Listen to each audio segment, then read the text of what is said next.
I opened the seal to reveal an otherwise unimaginable blankness, a vacuum, sucking out all the fragrant air and ease of life. Never before had I witnessed this transparent, odorless, and hitherto undetectable world which wavered between the real world and the fantasy I created to protect myself from it. When I pushed out the envelope, lifted the lip of it, carefully, the way one does with wounds, it grabbed me and pulled all the liquids from me, my brain emaciated and eating itself, my eyes bulged out in an attempt to escape my body. I recognized I was standing at the edge of my burial grounds, the gate diaphanous and discreet, somehow always with me and never exposed until now. I realized now that I had seen into the future and witnessed my own death, the uncanniness of it, the utter displacement of my form, my body entering into a world it isn't meant for, and having made the unnatural passage to commune with this moment, I was malformed and juxtaposed against something too morbid, like bending a joint which had been pushed out of place. I blinked and tried to moisten my eyes, and the vision did not blot away. I was looking at it too vividly, and feeling it that much more.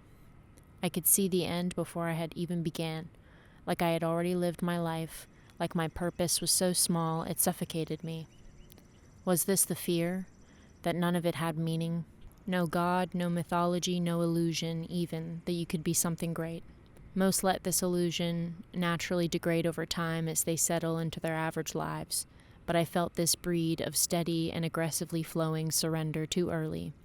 I had the world ahead of me, but the world was barren and infertile. It was an ancient place. It was a death of mine which had occurred long ago, and I lived with this death inside my living body. Could others see it? Or was I a supernova, and my radiance masked the death which occurred beneath it? At the threshold I wavered, grasping onto the last petal-like softness of the illusion and even fragments of the real world. I then realized I could breathe, and my breath came in union with the ache. If I could look upon this infinite moment and exist within it, breathe in it, then I would know I have passed through to the palace of hell. My lungs refashioned themselves to consume this new atmosphere, my heart to beat on without rest, yet devoid of passion. I walked with this dimension, this unveiled layer, this caustic eventuality for many months. Through an act of hubris, I split my universe in half. The twins of reality and illusion stood before me. They nestled between them the nucleus which was to be my death, and it ever lingers. They concealed a chthonic gemstone, a pearl of indigestion in the mind which causes the strong to falter. I have felt the eclipsing of moments past, a sacred communion of moments dead and alive, like the soul saying farewell to the body. I feel this now brief moment of steadiness within this existential ricochet.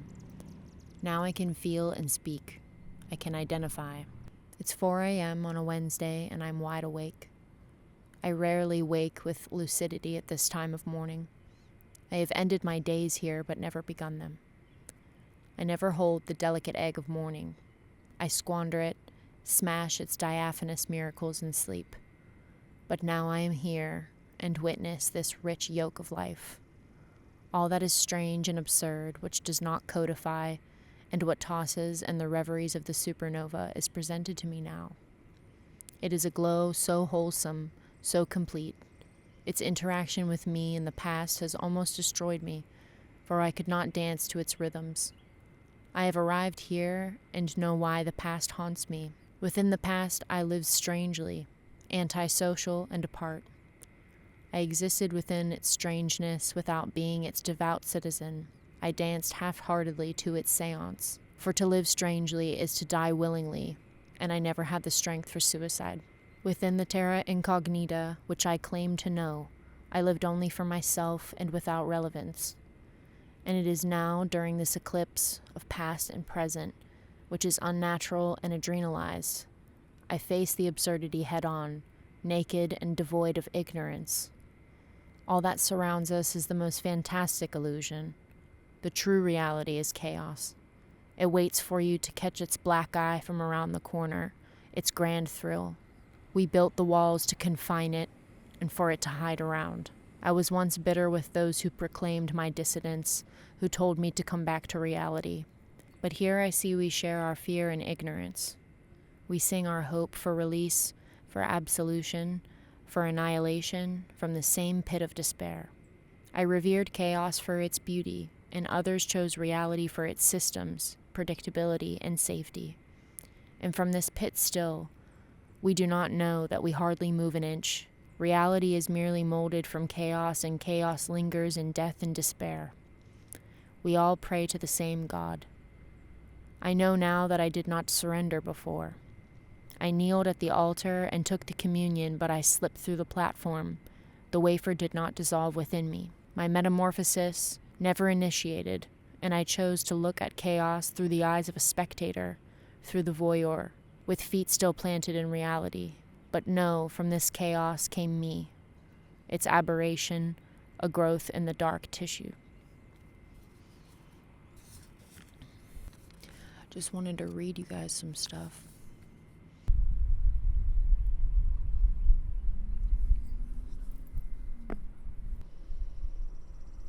There's an anthill at the corner of this mausoleum. The people in my city call this mausoleum the Titty Sphinx. That's real.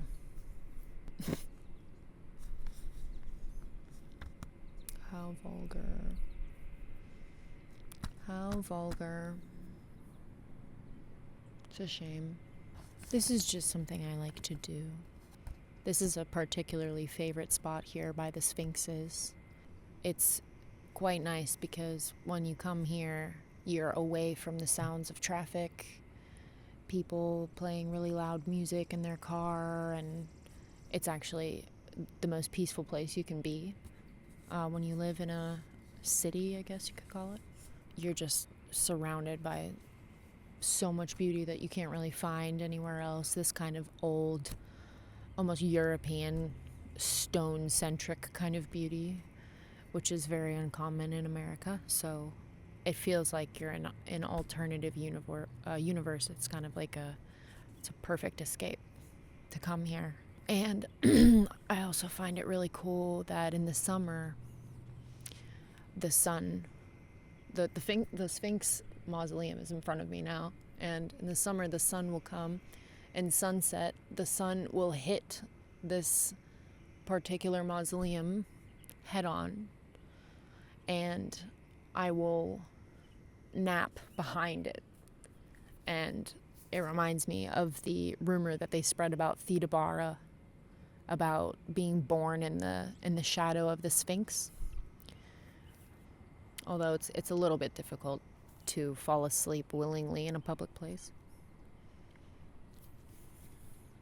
Well, despite how you feel about somebody picnicking or relaxing in a cemetery, above all things, I just feel like in a cemetery there's a certain amount of respect that you don't really find anywhere else in the modern world.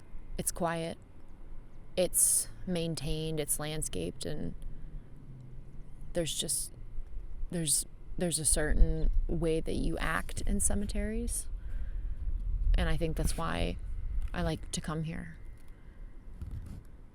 It's because you get to not only be surrounded by beauty, but there's this sense of tranquility because there's an etiquette for how you act, and beauty requires respect and dignity. It's also a friend of mine was telling me also she's been taking courses on death and I believe the philosophy of death or the psychology of death or something like that, and she was saying that it's very common for a lot of different cultures to go to cemeteries and eat, drink, enjoy time with friends as a way to quite literally involve their loved ones, their dead loved ones, their past loved ones in their everyday life.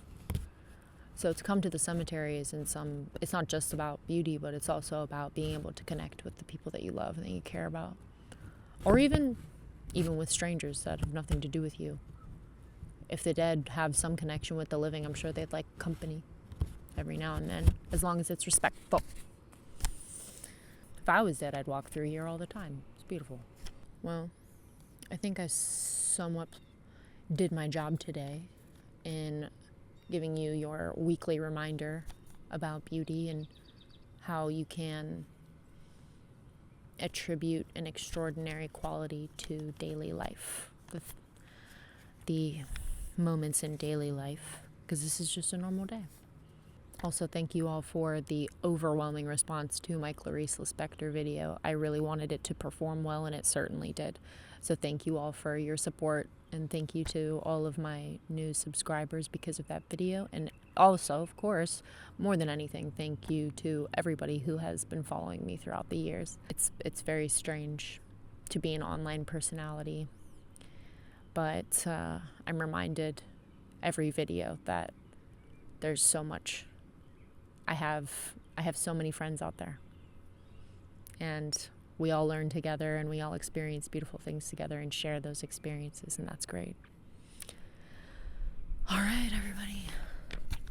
Don't forget to like and subscribe. Love you all. Godspeed.